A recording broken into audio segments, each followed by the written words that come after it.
Night-Up conçoit et fabrique en France les tentes hussardes sur toit de voiture. Ses deux fondateurs, Patrice Brochier et Thierry Villière, ont souhaité développer une tente compacte, simple, rapide à monter et confortable pour un usage en plein air sur des voitures non 4x4.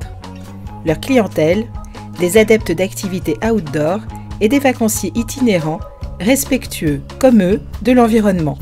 Patrice Brochier a fait appel au programme Éco-Conception. Il nous dit pourquoi et avec quels bénéfices.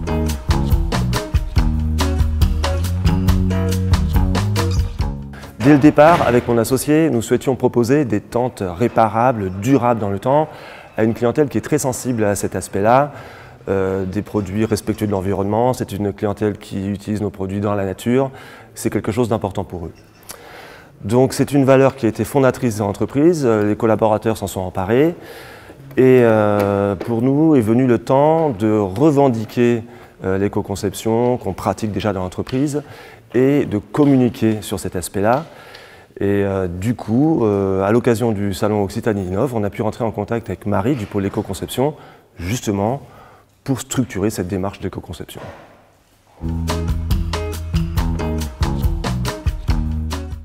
Alors, dans un premier temps, Marie s'est rendue dans l'entreprise et a réalisé une présentation sur ce qu'était l'éco-conception.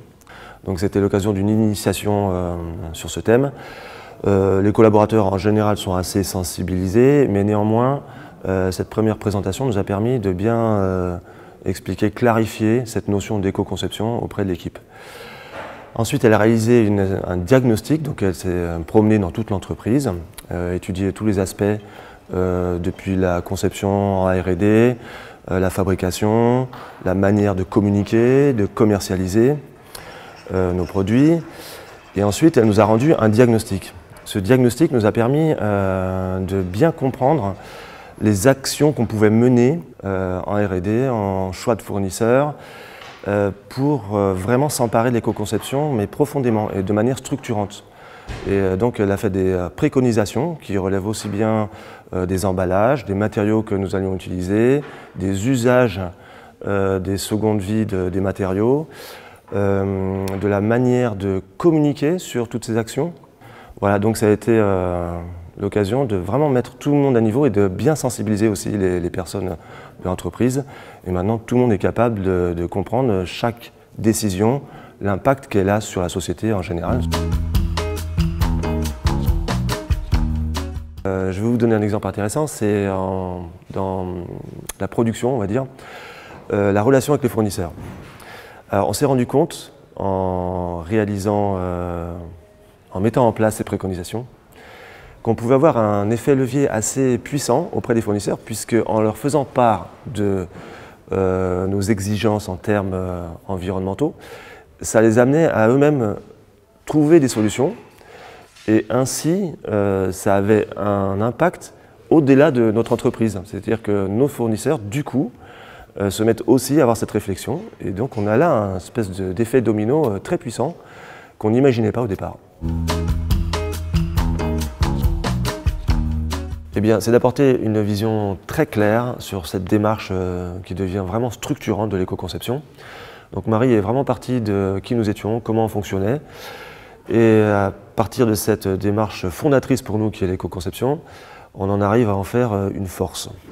Et nous, d'être sur un positionnement où effectivement on est dans l'éco-conception, on est dans la sensibilisation écologique, ça fait souvent la différence parce qu'en fait nos clients se retrouvent dans notre discours et partagent les mêmes valeurs que nous.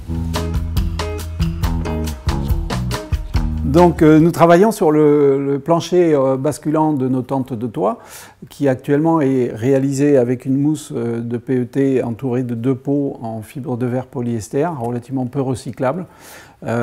L'évolution consiste à travailler avec la fibre de lin d'origine naturelle et qui en l'occurrence a en plus des qualités de légèreté que nous recherchons. Plancher qui va être réalisé donc à base de mousse PET recyclable et de fibre de lin imprégnée de PET aussi. Et le but, c'est de caractériser le comportement mécanique pour avoir un équivalent du plancher qu'on maîtrise bien aujourd'hui, pour essayer de trouver un équivalent en termes de comportement, de confort, à ce plancher qu'on utilise depuis longtemps maintenant. mais avec des matériaux qui soient plus respectueux de l'environnement et qu'on puisse recycler et qui soient d'origine naturelle. Voilà, et potentiellement en plus légère, double avantage. Bon, je pense que tous les chefs d'entreprise ont conscience de l'impact environnemental de leur activité. Tout le monde veut s'en emparer et je les encourage à le faire le plus vite possible. Tous les moments sont bons pour s'y mettre, il faut y aller.